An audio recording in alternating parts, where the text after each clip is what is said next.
Hey people, welcome to the Run Testers and to our first run look at the latest carbon racer from the Kiprun stables. We've got the snappily named Kiprun KD900X LD Plus.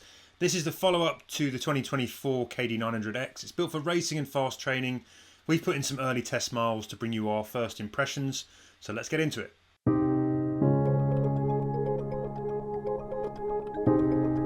Details first, then starting with stack, and Decathlon lists this on the site as a 39mm in the heel, 35mm in the forefoot for a 4mm drop. It weighs in 8.4 ounces or 240 grams in my UK men's 8.5 test shoe. On price, it's $199.99 in the UK. Don't have a US price, not sure of the availability US side at the moment, but we'll put that in the caption if and when we get it. Let's give you a quick shoe whip round then, starting with the midsole, and we've got a new foam here. We've got a V-Foam Plus PEBA based midsole. Now the website suggests that this new foam is 65% PEBA. That's a higher percent of PEBA than the last KD900X. You've also got a full length carbon plate, you've got a pronounced rocker, you've also got some interesting geometry with this kind of arch cutaway here and a deep narrow trench down the middle of the shoe. The foam also rises up on either side of the shoe for a bucket seat style drop in under the heel. Up top you've got quite plastic feeling uppers. They're quite thick, they're a little bit stiff, they feel all coated. It's maybe better for durability than it's going to be for comfort. There are minimal heel collars, just a couple of small pads on the inside. You've got flat wrapping tongues that come up quite high. These also have two sort of back pads for comfort. You've got thin regular laces, no lock laces here. They're very long as well, which is something that Kiprun tends to do.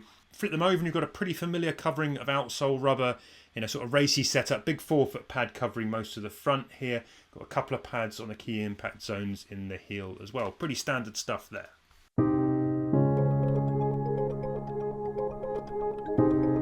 So I've just done my first run in the new Kiprun shoes, fresh out of the box, did about 8 or so miles. I mixed up the paces, started off very slow, very easy, really kind of recovery pace, popped in a few miles that are faster than my marathon pace, sort of 6:20s or something, just to test how they are when you're moving a bit faster. And I guess my first impressions of these shoes are that they're generally comfortable, they really roomy fit, probably on the long side, probably a bit too long for me, even though I'm running in a UK 8.5 here. They do feel like they're carrying too much in the forefoot. That toe box is too long and that creates a slight disconnect. I think if these shoes, if I'd gone half a size down, they're a little bit more compact, it may change the way that they ride and feel. That might create a bit more of punch out of that kind of mid to forefoot. As it stands, I do get some bounce and spring back from the midsole. I think they're quite soft. Unlike some shoes that give you a bit of stiffness, like the Metaspeed Sky Paris, along with that kind of cushioning and that spring, or the Brooks Hyperion Elite 4 PB, which we've been testing now, that softness doesn't have any kind of stiffness to it. I don't feel the plate, or I feel like there's not a pronounced kind of stiffness which helps kind of with the transition. So everything does feel a little bit cushioned but less energetic, and I'm not getting the kind of full sort of bouncy energy that you might get from something that's really soft like a Nicredi run on the Saucony Endorphin Elite 2 or the Lightstrike Pro that comes on the Adios Pro 4. So while there's kind of enough energy, I would say here as sort of daily trainer level, sort of super trainer punch, I'm not really getting that kind of full race energy that I've had from some of the other shoes that we've been in recently. Now, if you go back to the last generation of these, I thought they were kind of closer to the other carbon racers than you'd expect for a cheaper shoe. These ones don't feel like they've moved on as much as some of the other new generation carbon racers have, and I feel like there's a little bit left. That's my first impression anyway. I was perfectly happy running in them. They're very easy to run when you're moving slow. They're very accommodating. They take the edge off the road really well. It's just when you really sort of put the foot down and try and sort of punch a bit more and try and kick up those paces, I just wasn't getting that kind of full sort of real propulsion that you get from some of the other carbon racers that we've got now. I think the platform to land on is fairly stable. It's quite wide, big enough, it's accommodating. There's quite a reliability underfoot. They feel pretty stable overall. You knew what you were going to get with each kind of strike, so that's quite a nice sensation. The other thing I've sort of noticed, I've got a little bit of heat on the back of my heel under the Achilles, just where that heel collar hasn't quite held firmly and securely. It's nothing too problematic at the moment, but you know, I've been out for about an hour. If I was going 3 hours, 4 hours, maybe that will be a bit more a problem. We'll have to test that as we do the kind of miles for the full review.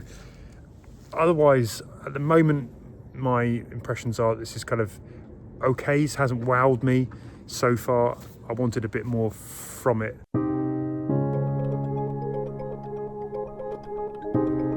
First impressions on these Kiprun race shoes then, to me they feel pretty well put together. I don't dislike the midsole ride. I think there's a little bit of energy there. There's good cushioning.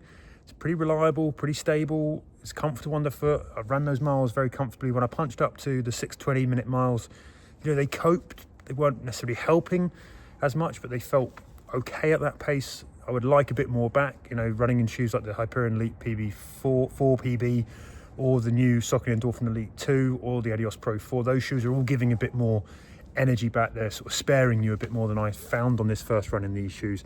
So I would sort of knock these a bit back down into almost sort of super trainer, daily trainer territory, for which they would be a good shoe actually for doing those kind of fast training miles, or even sort of more comfortable, slower training miles. Cruising shoe, absolutely, it ticks that box. Has it got enough to do sort of marathon race day, go chase a PB in them? First impressions here are that maybe not. Flip side of that is actually, if you're just looking for a shoe that's going to accommodate you and keep you comfortable with a bit of energy all the way around, you know, a 4-hour marathon, a bit longer, these shoes might well fit that bill. There's certainly the comfort overall for them, apart from that little bit of heel, which might go away if I lace them down differently next time. So it's a middling kind of first impressions for me. They're kind of okay. I'm not wowed by them at the moment. Pretty well put together, pretty durable looking, a decent shoe that hasn't yet sort of set the world alight, but as ever, I would reserve my full judgment on that until I've done more miles and put them through more testing. As ever, I always say this thing, sometimes you come out and your legs are a bit tired, so the energy is more lacking in the legs than it is in the shoe. But at the moment, I didn't quite get that kind of the real punch, particularly when we've been coming from some other really, really lively shoes of recent.